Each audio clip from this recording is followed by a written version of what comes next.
ba pinangarap maging piloto? Ay, I think like most guys, kagaya ko pa pinangarap ko rin po.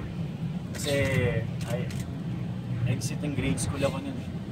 Kaya tanong ako, ano yung dream mo, diba? Nakasulat pa yun sa YouTube. I really wanted to be a pilot.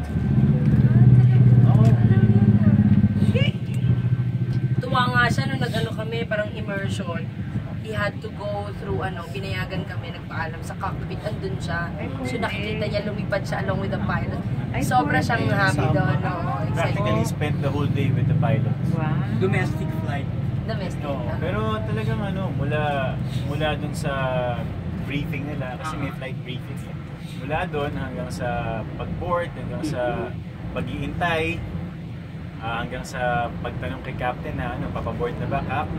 Parang nakita ko talaga lahat. Hanggang sa pagbalik namin, yung kanilang routine.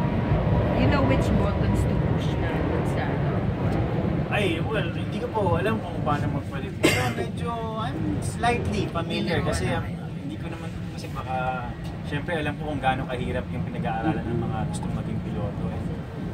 I'm not gonna pretend na sobrang dali lang niya ang nakuha ko sa isang immersion session, di ba? Hindi talaga, but medyo nakita ko kung paano. So, nila pa magpapalipad siya ng aeroplano? Opo. Pwede na.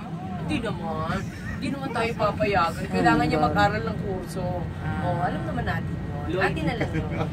Lloydie, pag ikaw yung pilot, what particular place in the world or in the Philippines would you like to take Jenny?